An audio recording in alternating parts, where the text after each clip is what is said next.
Canadian Rockies, chiseled by water, wind, and ice, through eons of time stand a massive barrier, a formidable challenge.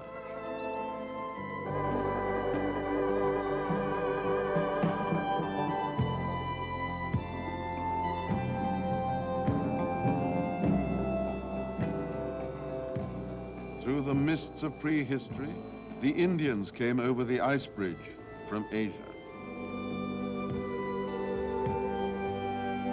They stood in awe at their first sight of this great range and named them the Shining Mountains.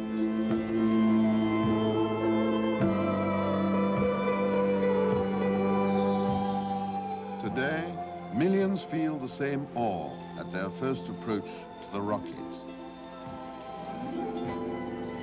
Much of what the voyageurs saw, we see, unspoiled, untarnished. In a world crowded with people, we seek rediscovery.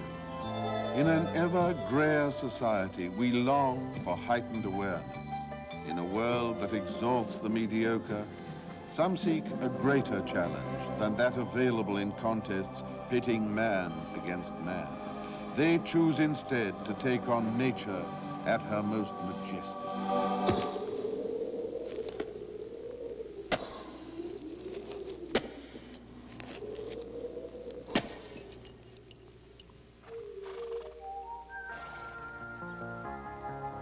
First came the intrepid explorers, voyageurs, fur traders, adventurers, scientists, and artists. Trailblazing this insurmountable barrier, unlocking the untold wealth of the West.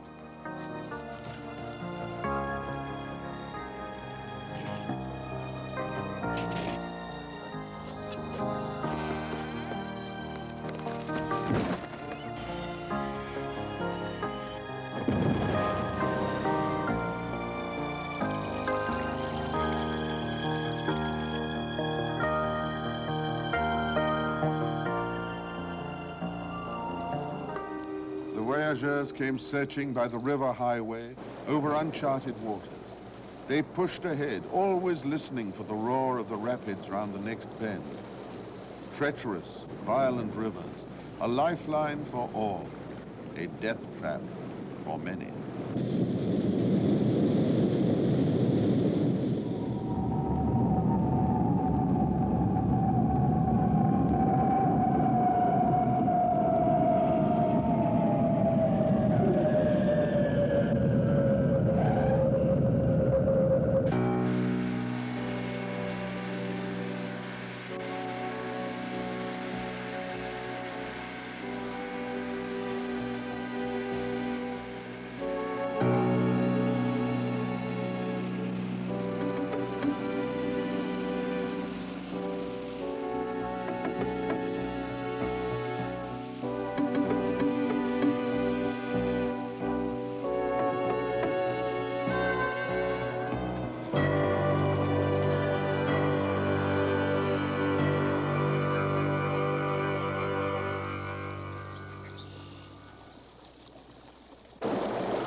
Today, voyageurs come from every corner of the world to challenge the rivers of the Rockies.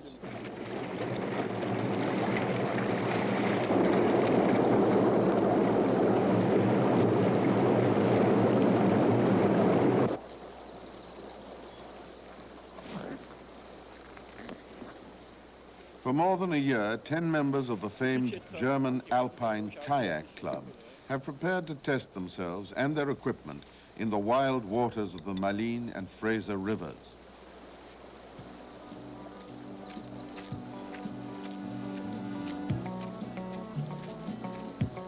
Ranked among the best kayakists in the world, they have challenged some of the world's greatest whitewater runs.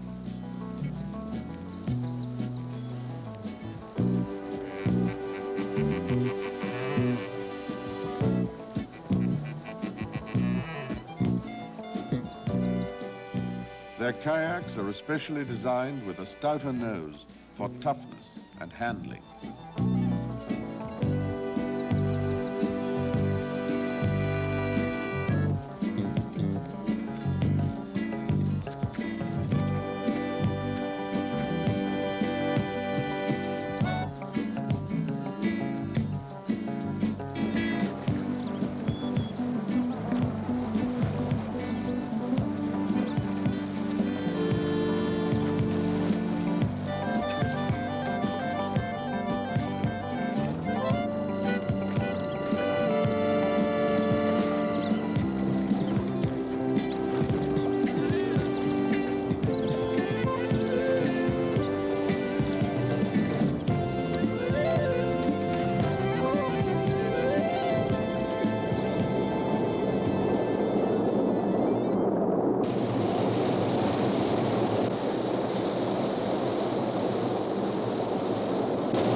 Members of the Alpine Kayak Club never compete in organized events.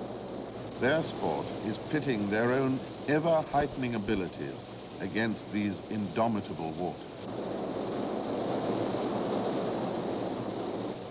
They spend as much time on the river bank observing the water and planning their run as they do in the run itself.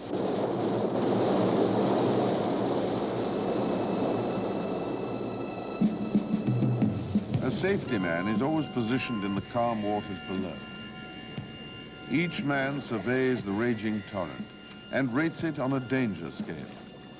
Then they vote on whether they should attempt the run.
Their first run of the Malines is rated with a danger factor of 4 out of 6. They complete it easily.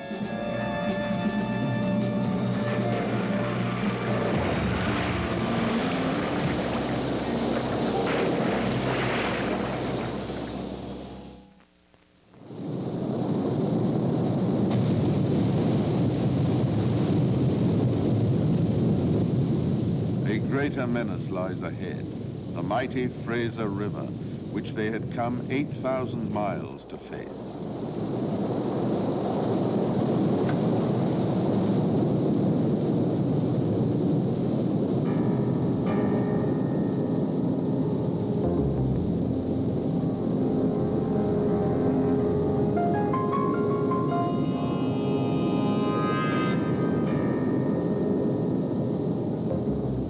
Overlander Falls, a 13-meter vertical drop, 100 tons of water per second, a force strong enough to crush a man and his kayak.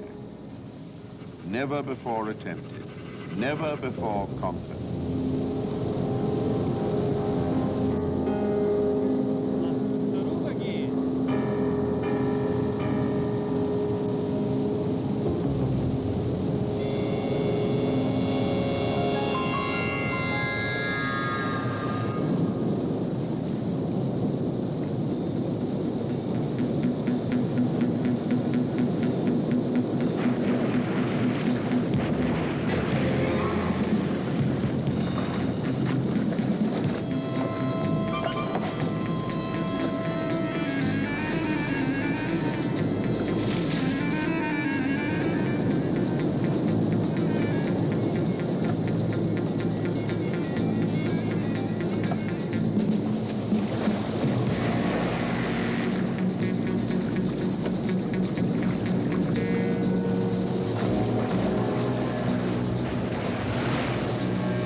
Adventurers with the courage to dream had come 8,000 miles to challenge the impossible and win.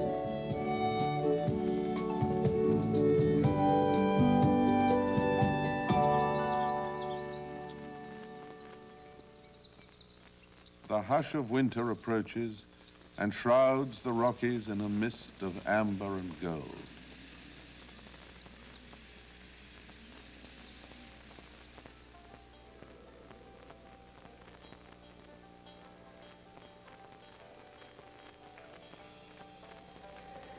It was a time when early pioneers stocked provisions and took shelter from the environment's bitter brutality. In the northern Alberta town, where the sun goes up and down. By the turn of the century, the railroad had opened up this new frontier, and with it came a hardy breed of people seeking adventure and their first glimpse of the Rockies.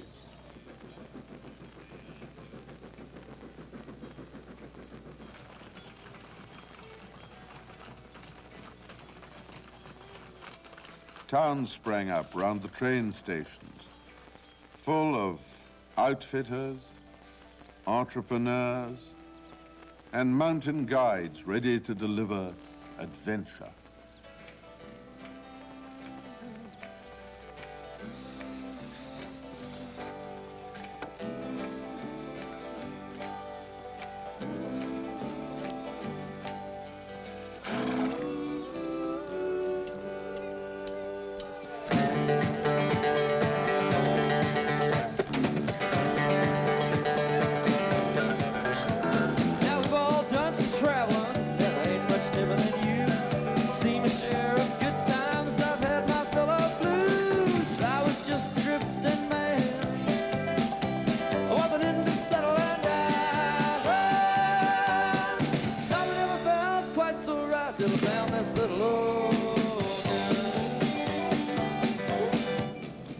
Groomed ski slopes were cut by hand on mountain faces.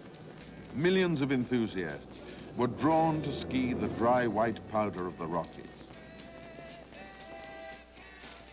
As the sport grew, the slopes became choked with a crush of skiers.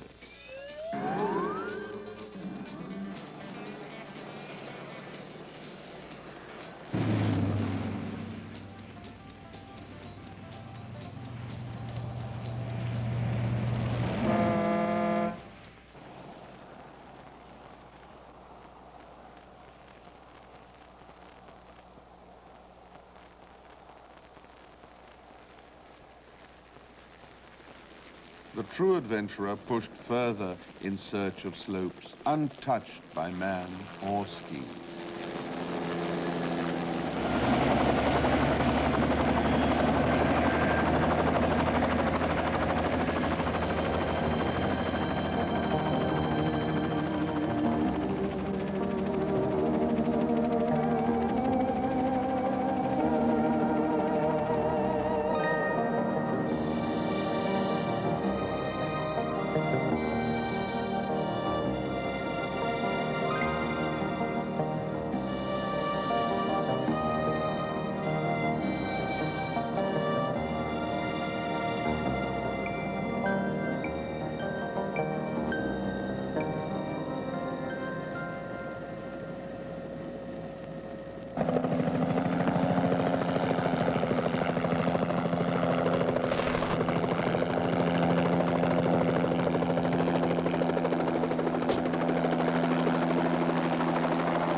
Like adventurers before them, Rick Bowie, Lonnie Clettle, and Greg Athens come in search of that dream.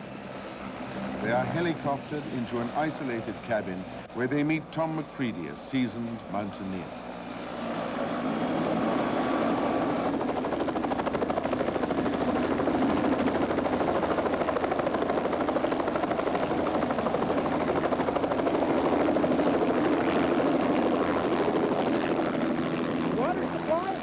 Water supplies over here. Biffy out behind the cabin on the right, and the wood piles behind the cabin. Everybody's got to work in the camp.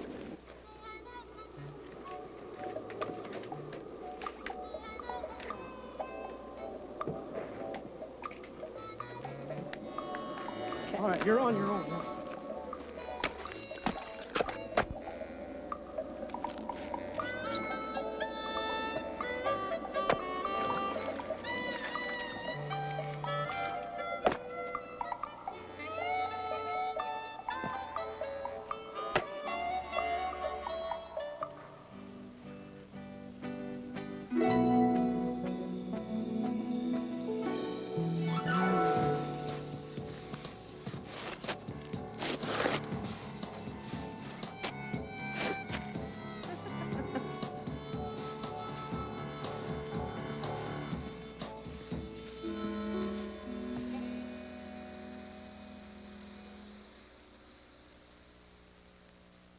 Ski touring is one of the most adventurous sports in the Rockies and allows the challenger access to untrampled splendor.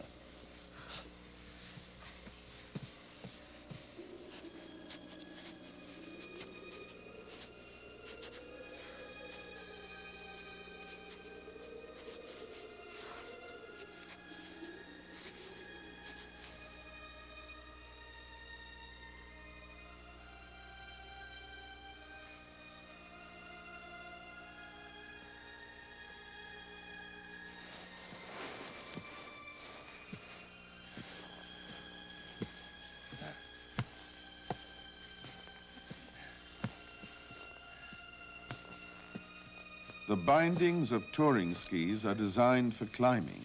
Once at the summit, the heel can be snapped firmly into place.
got some coffee left there, Tom? Certainly do.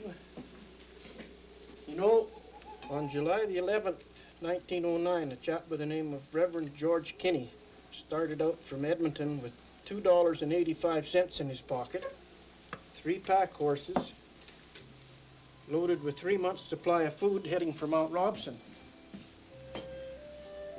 One night, a chap by the name of Curly Phillips rode into his camp wearing a big Stetson and a big silver guide's badge, and he convinced Curly that he should go with him through to Mount Robson. So they went over Yellowhead Pass and up the Moose River, cutting their way up through the windfalls and using some phrases that packers used to get their pack horses through the wild country, and finally arriving at Mount Robson. Now, he and Curly had made 3 attempts to climb the mountain, and weather and storms and what have you turned them back, and they finally made the ascent. And when they were standing up there, Kinney put his ice axe down through a cornice, made a little hole, and he was looking down through this hole, thousands of feet down to Berg Lake. But they were never credited with the ascent, because they found out later they were about 80 feet from the summit. The Reverend Kenny and Curly Phillips did pave the way for others who followed their path. Mount Robson, the highest peak in the Canadian Rockies, standing 13,700 feet, was officially conquered in July 1913 by a team courageously led by Conrad Kane. Mount Alberta, looming over the Columbia ice fields, a gray tombstone jutting towards the heavens. It is a mountain of legend, the last of the great peaks in the Canadian Rockies to surrender to climbers. Early journals record the frustrations of climbers forced to give up, faced with bad weather and dangerous snow conditions. But in 1925, a Japanese team succeeded in claiming her summit. It had taken 3 weeks to get to its base and 16 hours of climbing over 2 days to reach the peak. Their climb fueled another legend. A story passed among alpinists that the party had left a silver-headed ice axe bearing the initials of the Crown Prince of Japan, now the Emperor Hirohito. 23 years passed before the mountain was conquered again. The second group, a party of Americans, conquered her in 1948 and found the legendary silver ice axe at the summit.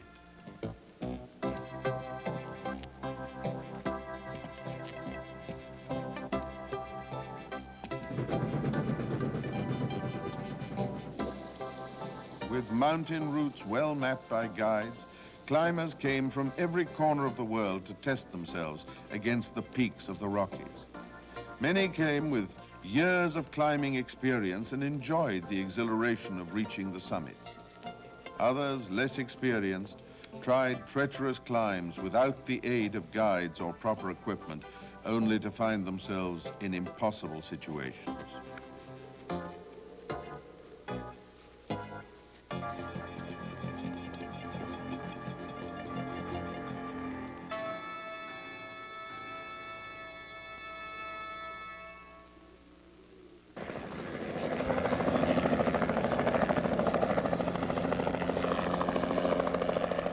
Occasionally people will go out because we might get a break and you get people going out climbing and that, you think the weather's going to clear, and they don't know that there's another wave of snow and rain right behind it, and that's how people get caught. It'll change in a matter of an hour or two, just like that. When people get geared up properly to go out and do it, and they take all the precautions possible, and they get in trouble, we will sure do everything possible to try and help the person out.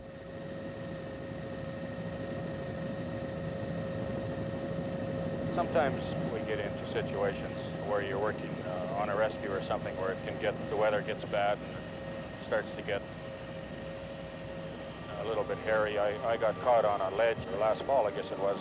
We were looking for a fellow who was missing, and it suddenly closed in so fast that we couldn't take off again, so we had to shut down and tie the rotor blade down and wait about 3.5 hours in a real bad snowstorm.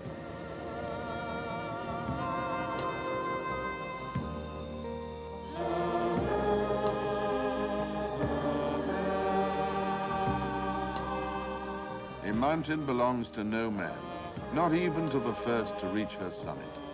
Every face is another challenge, every assault another contest with the mountain's awesome arsenal.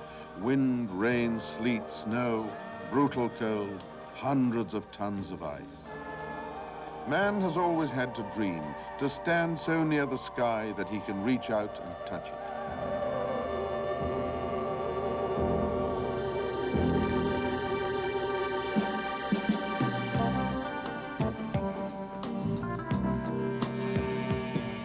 The new generation of climbers, equipped with front point crampons and modern ice axes, has pushed back the frontier of what may be climbed and confronts ever more treacherous snow and ice conditions in a sense never dreamed possible by early adventurers.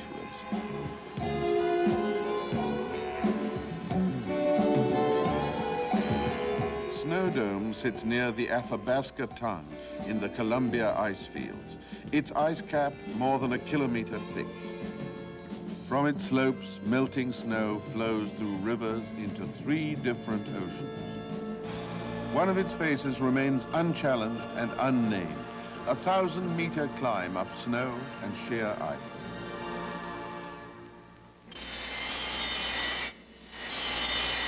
And it is this prize that John Laughlin has set his sights on.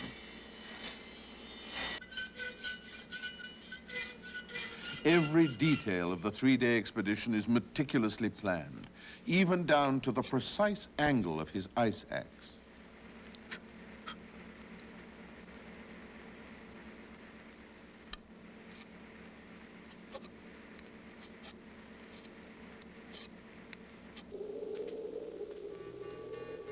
For John and his partner, Dave McNabb, it is a 4-hour hike over dangerous glacial terrain to the point where the ascent begins.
At last, the first pitch.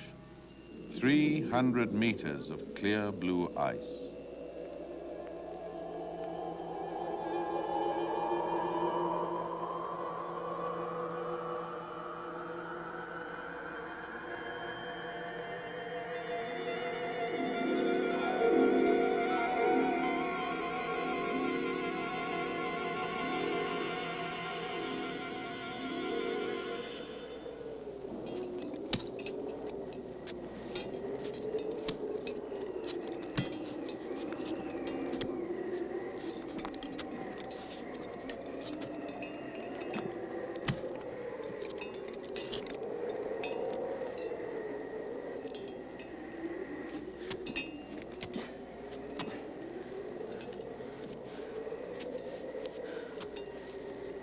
What's the ice like up there? Not bad. The ice is soft and potentially dangerous, breaking away.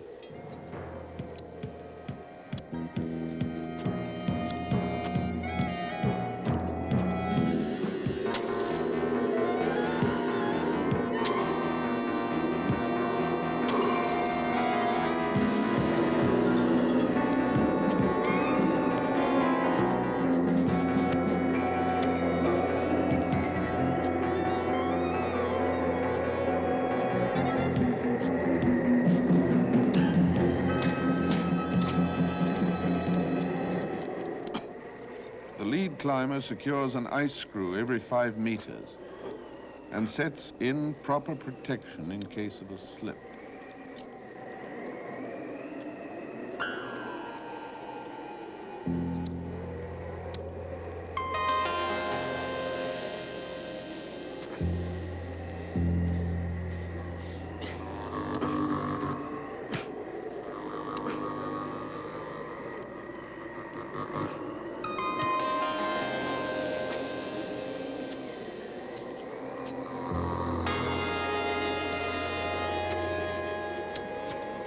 Okay, I'm off.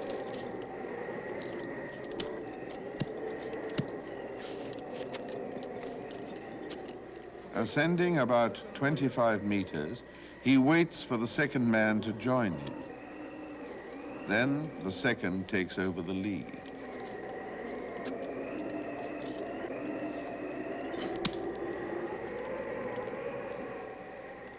The Columbia ice fields, this massive area of ice, stretching hundreds of square miles, has a horrendous power. It creates its own weather and can trap the inexperienced, the unprotected.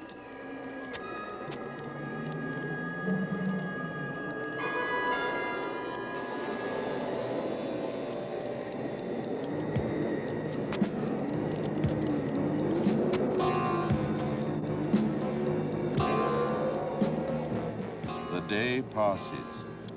The sun's intensity dims, and the ice face acquires a frightening quality. The ice contracts and releases spindrift avalanches, and chunks of ice of 200 tons and more may crash down the mountain at any moment, taking everything in their path.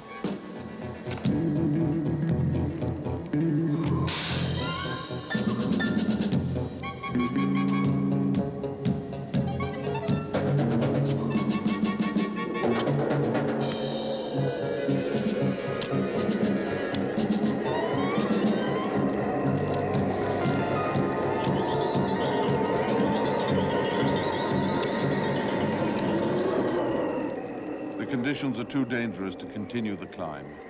As quickly as they can in such extreme conditions, they set up a bivouac on a rock ledge.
Below them, unnoticed by them, fall tons of ice and snow.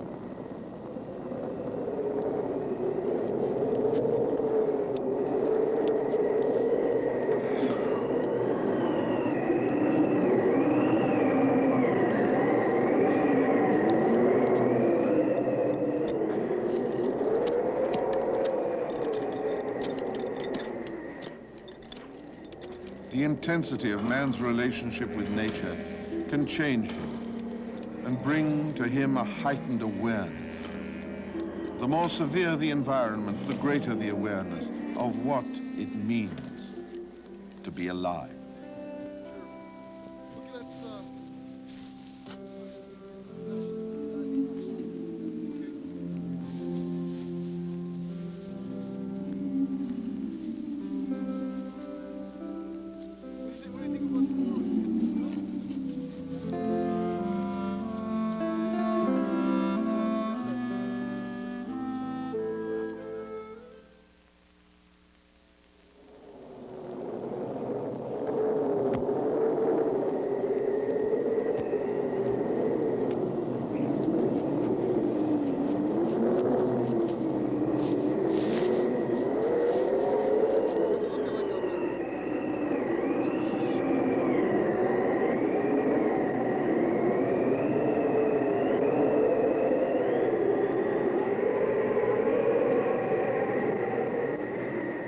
Morning arrives with high winds, blowing snow and still colder temperatures.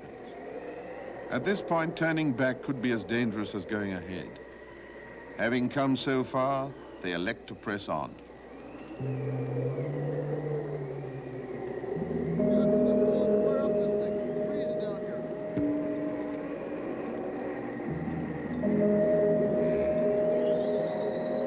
Okay, just give me a second. It's gonna warm up my hands here.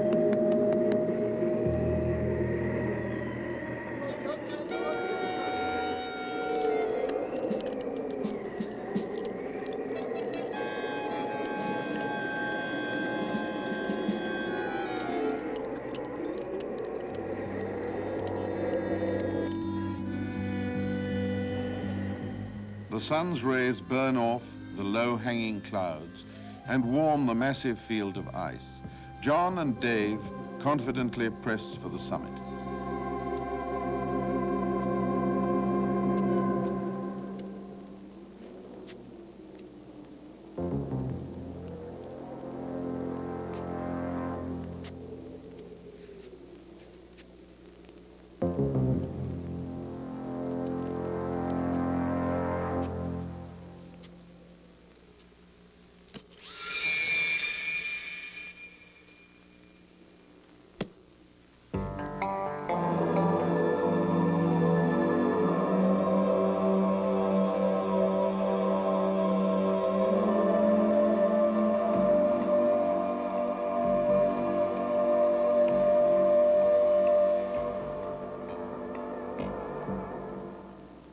Beyond the last steep stretch of snow and rock, they reach the final 300 meters, a crystal blue serac.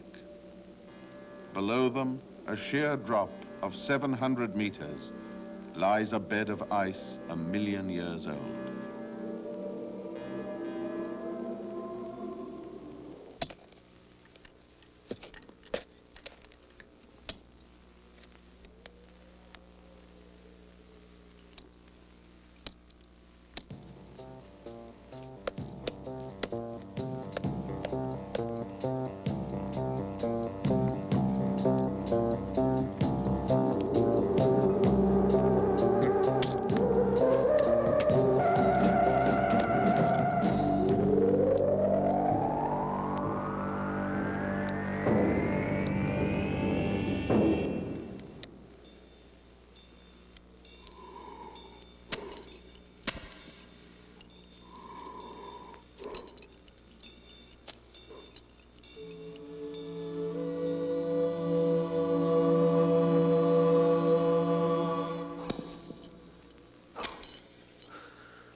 To the first goes the honor of naming the approach. He will call it Slipstream.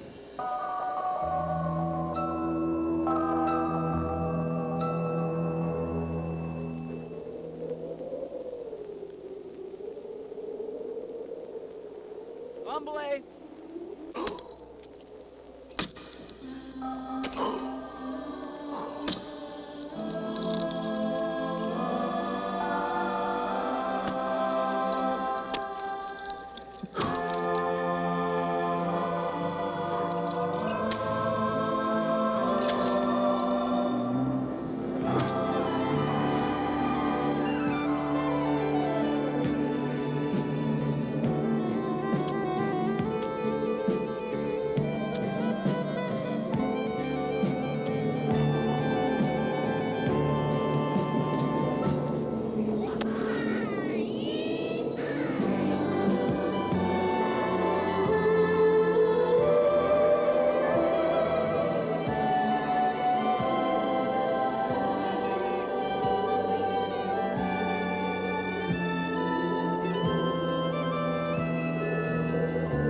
To set foot where no man has been before. To embrace all of history from the Ice Age to the present.